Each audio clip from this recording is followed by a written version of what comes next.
Howdy, yo, folks. Hello, and welcome to my graveyard. I'm your host of the evening, the Cemetery Man from Salem, Mass. Always taking names of Keek and Candy. Yes, live and in color here with you on Grande's Graveyard. And welcome to an impromptu video. To be honest with you guys, that I wasn't really planning on shooting this, but I had the day off of work. I ran some errands this morning, and I said, fuck it, why not do something productive for the channel since we're only 6 illustrious subscribers away from the big 500. So I'm very excited about that. And I figured in the meantime, why not do something productive, a quick video, not a feature-length graveyard, but more of a quick video of me discussing a brief topic. And that brief topic is going to be my top 5 horror anthology films. Now, I've got little stack over here, and I guess we're going to go down from 5 to 1, count them down, my 5th favorite to my ultimate favorite anthology film. And, you know, this was tough. I was looking at my collection, and it took me a good, half hour, which may even be longer than the length of this video itself, just to make sure I had my 5 pick. The first 2 or 3 were easy to pick. The last 2, very difficult. There were ones that I like that didn't ultimately make it. Films like Tales from the Dark Side, the movie Creepshow 2, films like Body Bags. These are ones that I do enjoy but did not make the list. Nightmares, Night Train to Terror, as bad as it is, I do kind of love it for how bad it is. It's one of those so bad it's good horror anthology movies. There's a lot. Trilogy of Terror Part 1 did not make this. So I mean, this was a tough list to make. If I'd done a top 10, it probably would have been easier, but at the same time, we also would have been here a lot longer. So I'm not going to keep you in any more suspense. I'm not going to waste any more of your time. We're going to jump right in to my top 5 horror movie anthologies of all time. First, coming in at the number 5 slot, this is Mario Bava's Black Sabbath. Yes, Black Sabbath from the year 1964, I believe. Now, if you're a collector, I highly, highly recommend you actually don't get the Blu-ray that I have. You may be asking why. There's 2 different versions of this movie. This is the American cut, and it is the weaker and inferior of the 2 cuts. I will say that right off the bat. The basic difference is that one of the segments is longer in the Italian cut, and also it's not, poorly dubbed English speaking. It's just a full-on Italian with English subtitles for me. I appreciate that. Unfortunately, when I bought this, I did not know that there were 2 different cuts, 2 different Blu-rays, 2 different versions. I really didn't know, so I bought the American version. However, though, I will say this is one of my all-time favorite horror anthologies, no matter which cut you watch. I just say the Italian cut is better, but there's a few really, really good stories. There's, of course, the story of the woman with the ring, and I always thought that was a creepy one, and the way Bava uses all these beautiful primary colors, especially green. He uses a lot of green and pink in that particular segment. There's also the segment that a lot of people believe created the giallo genre, where this woman who, in this version, she's not a stripper / call girl. In the Italian version, she is. In this version, she's just a helpless woman being called by this maniac who keeps claiming he's going to kill her. And then he arrives in his black gloves and takes care of business, which I always thought that was the biggest precursor to the giallo genre that there was for me. And I mean, I know a lot of people say The Girl Who Knew Too Much, that's the first ever giallo, but I would say this is like the first precursor to get to that, and I really think Bava does an excellent job with that segment as well. He makes it feel very creepy, no matter which version you watch. And then finally, the last segment with Boris Karloff, which you can see on the cover here, of course, you have to have Boris Karloff in one of the segments as well as being the host of this, and he does a really, really fun job. And it's basically this vampire tale where Boris Karloff returns home and he's not the same. And, his family is being picked off one by one. It's a creepy segment. I would say it's the weakest of the 3. My favorite segment is the middle segment. I think the middle segment's great. The precursor to the giallo one where the woman's getting all these phone calls. That segment always creeped me out. In the first segment, I loved the use of color. Bava was one of those guys, once he got to play with color, like in movies like this and Blood and Black Lace, I mean, the guy just absolutely nailed it. Bay of Blood. Mario Bava, in my opinion, is one of the all-time great horror filmmakers, and Black Sabbath is one of the pinnacles of that. One of the movies that you have to see if you're a Mario Bava fan, and if you're a horror anthology fan. I highly recommend this. I will say again, though, buy the Italian version. Do not be a mark like me and accidentally not do your research before you buy something. This is a lesson. I learned a lesson here. I will eventually get the other cut because it is better. I have seen the other cut online and through various other ways, but this is definitely worth a watch. I really love Black Sabbath. Highly recommend. That one comes in at number 5. Now, coming in at number 4 is an episode, is actually a movie we've covered an episode. I believe I've covered almost all of these. I maybe haven't done a full in-depth review on Black Sabbath, but I believe the rest of these I have done full episodes for. But this is from the year 1985. This was actually written by Stephen King and directed by Louis Teague, who had made some great movies like Alligator or Cujo. But this is Stephen King's Cat's Eye. Yes, Cat's Eye from 1985. Another one that I always kind of grab this one when I want to watch a good horror anthology. I love all the segments.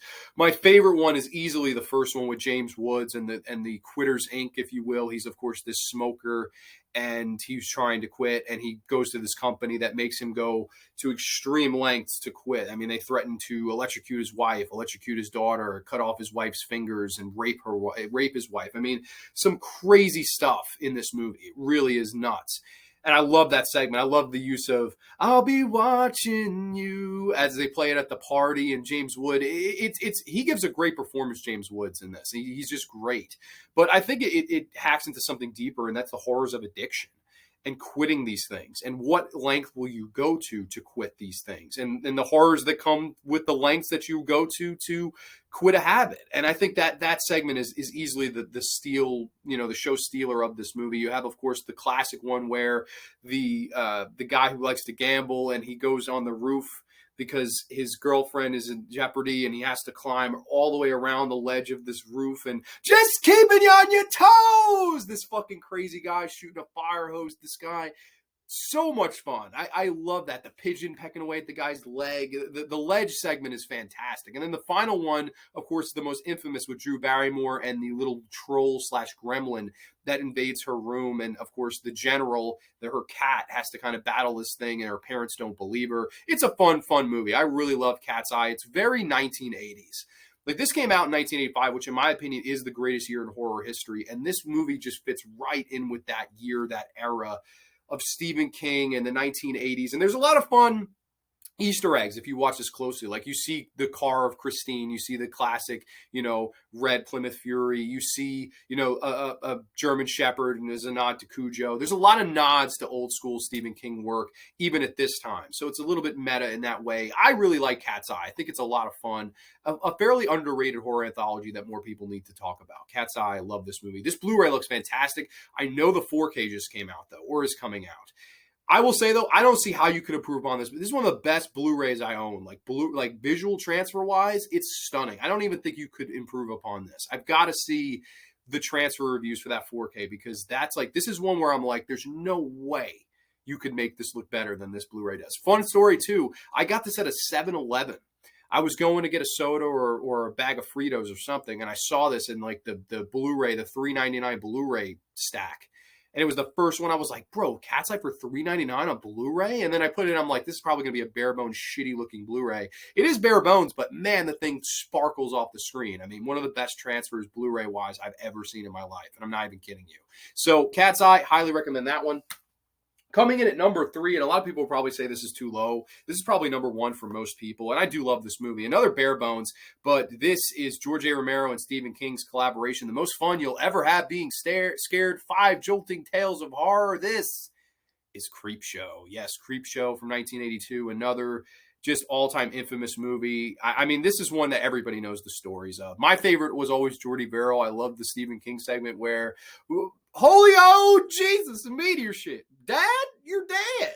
And again, the use of green. I love the use of green in that segment. And of course, the classic Leslie Nielsen and Ted Danson segments, of course, Something to Tide You Over, and They're Creeping Up on You, and Father's Day, The Crate. I mean, this is really one of the pinnacle horror anthologies. It's arguably the greatest one ever made, and it's probably most people's favorites, and understandably, rightfully so. It is a masterpiece, one of Romero's best. Easily a top 3 or top 5 George Romero film ever made. I love Creepshow. I really should get the special edition of this. I do have the documentary, The Just Desserts documentary, which is like a 2-hour making of this movie. And they got some people that you'd never think would be on there. Guys like Ed Harris. And I really, really like that documentary. To me, it's like the ultimate special feature. Unfortunately, this is bare bones because Warner Brothers doesn't give a shit. I know Scream Factory, I believe, has a special edition of this, which I've been meaning to pick up for a long time.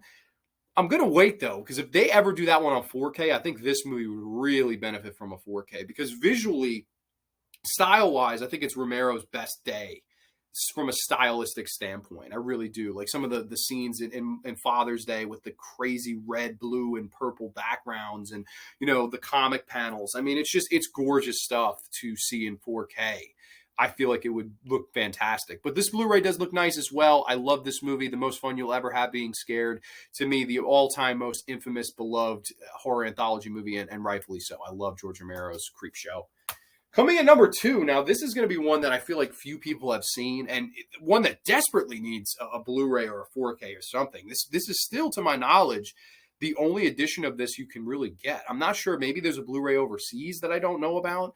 But this one, man, if there's a movie that deserves a Blu-ray special edition with loaded of special features, it's this one right here. This is from the year 2004. This is Three Extremes. Yes, Three Extremes, of course, which is 3 different extreme horror segments from 3 different countries here. Of course, you can see Takashi Miike from Japan, Fruit Chan from, I believe, Hong Kong, and then Park Chan-wook from, of course, South Korea.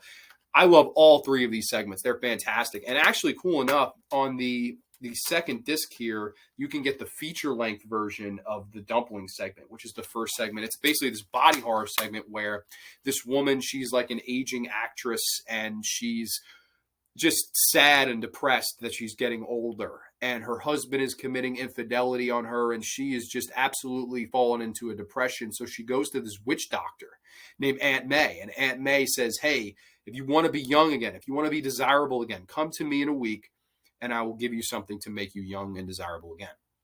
The woman goes, and she gives her these dumplings. And she says, eat these dumplings, you will be young and desired and voluptuous and all of these things again. So, the woman does it, and all of a sudden she is young, voluptuous, and beautiful again. And she's getting more roles, and her husband all of a sudden is now interested in her. And her whole life is turning towards the better. And then, of course, we learn what just exactly is in the dumplings. And you would not believe me if you haven't seen this, you really should watch it. This is one I won't even spoil for you, because when you find out what's in those dumplings, you will fucking panic. It is one of the craziest fucking segments ever. I love body horror. It's body horror done right. And I have watched the feature-length film. I will say the feature-length film is good, but I don't mind the 40-minute version. Each one of it's like 40 minutes a pop. So you get exactly like a 2-hour movie, and it's like 2 hour, 5 minutes with the credits. So it's like 5 minutes of credits. Each one of the segments is like 40 minutes. So every segment, instead of being like a half hour in the typical format of like 30, 30, 30 to get to 90 minutes, this one's 40, 40, 40 to get to the 2 hour runtime. And none of these overstay their welcome. They're fantastic. The second one is, of course, from Park Chan-wook, who, of course, brought Old Boy to cinemas. And that's one of my favorite all-time movies. Old Boy is just fantastic. His segment Cut, which features a disgruntled actor who takes this director and his wife captive.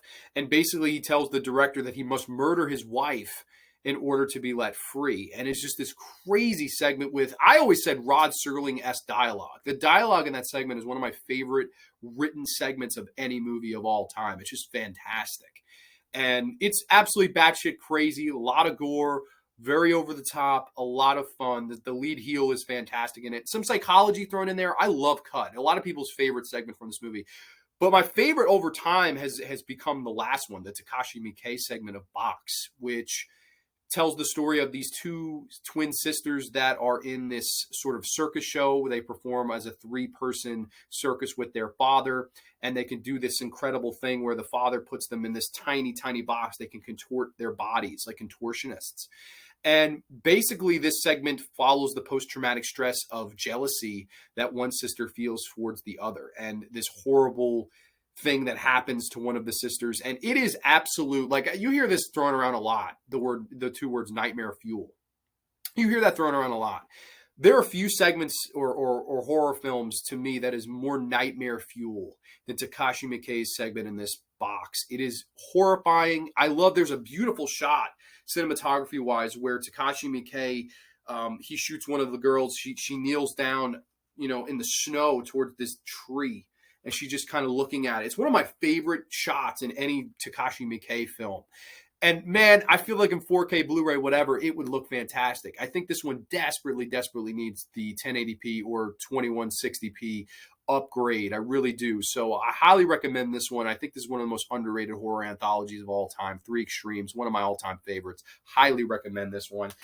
And number one, now a lot of people are going to fucking hate me for this. Probably be like, all the ones you just talked about are better than that. Maybe, whatever, maybe. I don't know if this is nostalgia. I don't know. It might be because it's one of the first ones I ever watched. And it did come out the year of my birth. So I kind of have that kind of soft spot towards it. But I love this movie. Always have, always will. This is from director Dan Curtis. This is Trilogy of Terror 2. Yes, I did a full in-depth graveyard on this one as well. Very, very watched episode of the show. It's like over 1,000 views, as is this one. I think this one's got to be around 1,000 views as well when I reviewed these two movies. So there's got to be a fan base somewhere for these movies. And this one in particular, it's my all-time favorite horror anthology. And I know a lot of people love the original, and I love the Karen Black original. I do. I love the first segment of that was always my favorite, where she's the school teacher and she manipulates that guy. Always loved it. Of course, the infamous one is Karen Black taking on the Zuni fetish doll. That returns. There's a sequel to that is the last segment of this. And that's a great segment. It is the weakest segment of this movie, though. It is like the slasher segment, the battle segment, if you will. But I like that they stuck to the old formula. Of course, Lisette Anthony here, who gets top billing, she's in all three segments, just like Karen Black was, playing three different types of roles. I love the first two segments of this the best. They're arguably my favorite two horror anthology segments of all time. The first one's The Graveyard Rats, where she plays this wife of a millionaire who's this old geezer in a wheelchair, and they aspire to murder him. Of course, her and her lover, they murder this guy, they throw him down a flight of stairs, and then, of course, want to inherit all of his money. The only problem is he's left the key to the vault in the grave with him. So they have to, go into the grave and retrieve the key to the vault. Unfortunately for them, he is buried in a graveyard filled with giant mutated fucking rats. And the rats look incredible, old school practical makeup effects. And this is 1996. So this is around the time where CGI was taking over. Like 1995 on was CGI was really taking over. So I love that they do only practical effects here. It was a TV film. That's probably why they went old school practical. But to me, that was the smartest thing that they could have done. Because if there was giant CGI rats, I don't think it would have hit the same. But these rats in this are horrifying as they, eat our antagonists alive. Very cool one. But my all-time favorite horror anthology segment is in this movie. It's the middle segment called Bobby. And it is absolutely, to me, one of the scariest segments ever. And it is, in my opinion, horror done perfect. To me, it's one of the most perfect little horror stories of all time. It basically tells the story of Lisette Anthony. She plays this mother of a woman who lost her son. She lost her son in a drowning accident, and the son's name was Bobby. And she comes home one day and she decides to conjure him using black magic. She conjures him away from the dead, and the kid comes back, and basically he's not the same. And at first I'm cold, mommy. I want some dinner, mommy. And he's asking her all these things, being very goody two shoes, and you let me drown, didn't you, mommy? And the kid just goes apeshit. He absolutely loses his mind and pretty much starts to try to murder his own mother. And they play this deadly game of hide and seek throughout the house. And to me, it's horror done right. Like Dan Curtis, a lot of people will say the guy was cliche, with his movies, stuff like Dark Shadows, which he created the horror soap opera with that movie. Movies like Burnt Offerings, which I think is the ultimate haunted house movie. I also think he made the greatest horror anthology of all time. I'm a big Dan Curtis fan. I really am. And I think that middle segment, Bobby, just always kind of gave me goosebumps and made the hair on the back of my neck stand up. I mean, it's just a creepy, creepy segment. And funny enough, the actor that played Bobby, sadly enough, he has passed away. He died at such a young age due to a drug overdose. His name was Blake Herron, actually born and raised in my hometown. So hometown alum is in my favorite horror anthology segment of all time, stealing the show and being absolutely terrifying. I really wish the guy was alive today, obviously just to be alive, but I would have loved to meet him and just be like, dude, this movie meant so much to me growing up. I remember this is when I would watch in my grandmother's old school Pennsylvania house. This one would always kind of come on late night on TV, and it just always scared me. It just hit different. I really love Trilogy of Terror 2. I think it's one that people really need to see. And like I said, the last segment is the sequel. So if you're here to see more Zuni Fetish Doll, the sequel is fantastic. It's a very fun sequel taking place pretty much right after the last one took off. And it's a lot of fun, but I do think that Blake Heron Bobby segment steals this show. I love Trilogy of Terror 2. In my opinion, the all-time greatest horror anthology. So that one comes in at number 1. Of course, recapping, I had 3 Extremes at number 2. We had The Most Fun You'll Ever Have Being Scared and Creepshow at number 3. Of course, Stephen King's Cat's Eye at number 4. And last but not least, well, least of the 5, Boris Karloff and Mario Bava's Black Sabbath. So highly recommend all 5 of these movies. If you haven't picked them up already, highly recommend. I think they're fairly accessible. Like I said, 3 Extremes does deserve that Blu-ray special edition. I don't know when that will happen. I don't know if it'll happen. I mean, it's been 18 years and nothing. And the weirdest thing, too, I always thought was weird about this movie, and before we close here, this is actually the second of the 3 Extremes movies. Weird. 3 Extremes 2 came out in 2002. 3 Extremes 1 came out in 2004.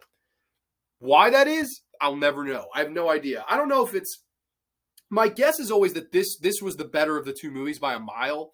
And when it came out in the United States, it was like, okay, this is 3 Extremes 1. And then when they found out about the other movie, it was like, oh, we'll call it 3 Extremes 2, even though it came first. I think that's maybe what happened, but I never really understood why. Because it's fun. It's the only sequel of all time that came before this one, like before the original. I think it's just fucking very weird, but I don't know. It's just kind of a fun fact I thought I'd mention. Just a weird thing that I always thought was just odd. But yeah, no, this was a lot of fun doing this. I really, honestly, it was impromptu, something I wasn't really planning on doing, but I figured I had the day off. I ran my errands and stuff, and I figured, why not throw out a video? Why not be a little bit more productive? So hope everybody enjoyed. If you like these anthologies, let me know some of your favorite segments from them. If you have ones that you think that should have been on the list, please let me know your top 5. Please, all ears, always down to hear everybody else's thoughts.